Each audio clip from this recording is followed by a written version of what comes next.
Ikaw ba ay naghahanap ng mahiraman ng pera online na kung saan ay nag-aalok ng malaki ang halaga, long repayment term, low interest, at buo mong marireceive ang loan?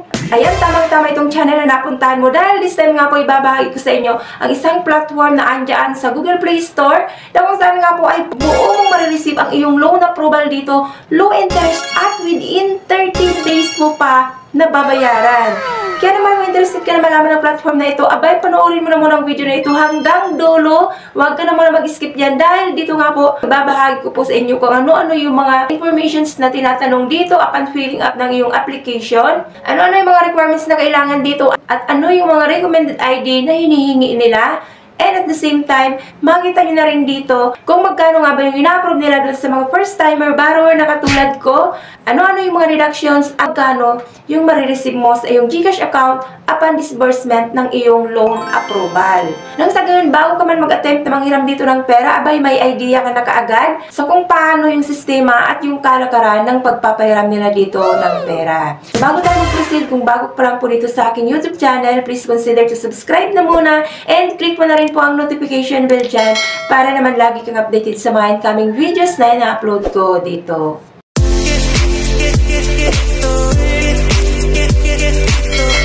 Disclaimer na muna, hindi po ako dito promoter at hindi rin po ako ahente ng platform na ibabahagi ko sa inyo ngayon. So, ano man pong maging desisyon nyo, nasa inyo na po yan. Kung still until this video ay susubukan nyo ring hiraman ng pera.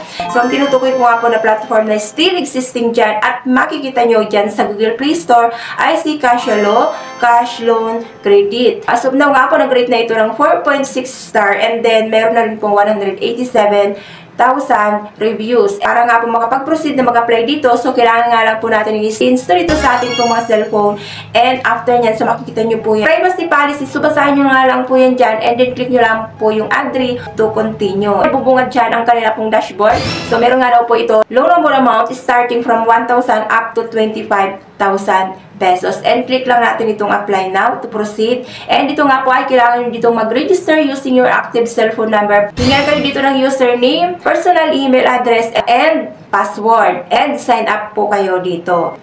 And una nga dito ay hingan kayo personal information. Citizenship, gender, marital status, employment, and current address. And next ay mother's maiden name, educational attainment, total family monthly income, secondary mobile number, and company name, and gross monthly salary included yung extra income po ninyo, and start date of current company, payday 1 and payday 2, and proof of work. Papuhingan po kayo dito ng certificate of employment or payslip. So, number 1 nga po pala dito na requirements nila, kailangan ay employed ka dito or kailangan meron kang papakitang proof na meron kang income or meron kang pinagkakakiltaan, and click lang po yung submit. And makakapamili nga po kayo dito sa mga government IDs na nire-recommend nila. It's either na Unified ID or UMID ID, driver's license, SSS ID, passport, digitalized postal ID, or kung wala naman, pwede naman po ang PhilSys National ID,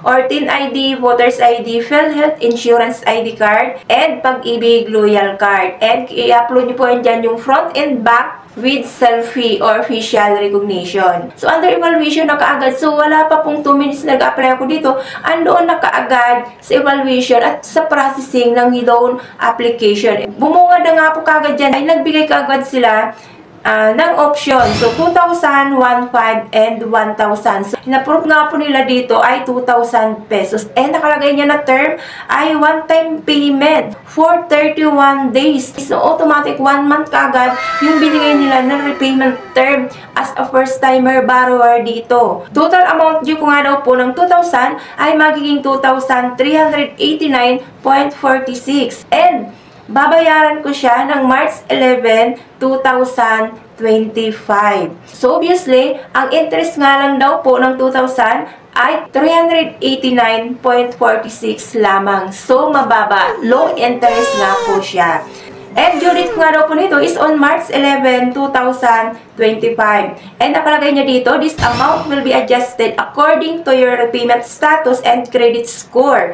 So, good repayment behavior makes future loans easier. And when the loan is successful, the money will be transferred to your cash out option by Palo Financing Incorporated. And kagandahan pa nga po pala dito mga labs, dahil once na ma-approve ka nga daw po dito, meron daw po itong mandatory credit life insurance, which is na be protected with life insurance that gives you up to 4 times your loan. AC application, low premium, life benefit borrowing amount times 2, accidental death benefit borrowing amount times 4, and coverage from loan effective date plus 30 days. Next, ay hingan ka po dito ng cash out option. So, na maaari nga daw po na e-wallet or bank account. E-wallet is either na Maya account or GCash account. Bank account, any bank account naman po yan. Kailangan nyo lang po na ilagay ang iyong pong bank account number at yung bank account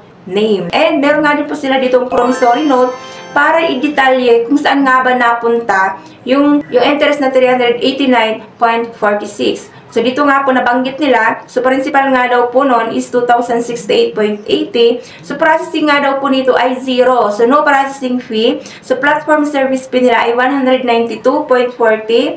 And amount to be remitted to insurer as insurance per premium is 68.80. And documentary 0. And net proceeds of loans, so 2,000 nga. And daily interest is 0.2,000%. So, mababa. And effective daily interest rate ay 0.5,000%. And effective monthly interest rate ay 14.9,998%. And tenor term of loan ay, basahin nyo lang alam po yan. Dahil dito pinakita naman nila kung saan nga ba napunta yung interest na 389.46. Dito naman sa kanilang promissory note, pinakita naman nila dito yung iba pa pong mga detalye. So, basahin nyo na nga lang po yan dyan. And accept nyo lamang po yan dyan para po doon sa proceeding ng disbursement ng iyong pong loan approval. So, nakalagay na nga po niya ay your loan application submitted. Ang borrowing amount ay 2,000, term 1 month, one-time payment. And click natin itong review my application. So, nakalagay niya, your loan application has been processed. So, thank you for your loan application. Hindi nga po sila dito humingi ng contact references. So, ayun na nga po mga lives ko. Sana nakatulong sa inyo yung pagre-review na ito natin kay Cashflow. So, maganda po siyang hiraman at buo mong marireceive ang loan, low interest, at within 1 month mo siya nababayaran. So, bigay sila ng mahabang araw para mabigyan ka pa ng time na makapag-provide ng pera na pangbayad mo sa kanila. So, thank you for tuning in for now mga loves ko. So, sana nakatulong sa inyo ang review nito at yung panghihiram ko ng pera dito kay Cashflow. So, recommended siya at sabi ko nga po, marami din po dito na nag-review positively na nagustuhan nila yung service ni Cashflow. So, thank you for tuning in mga loves ko. Hanggang sa muli. God bless po. Bye-bye.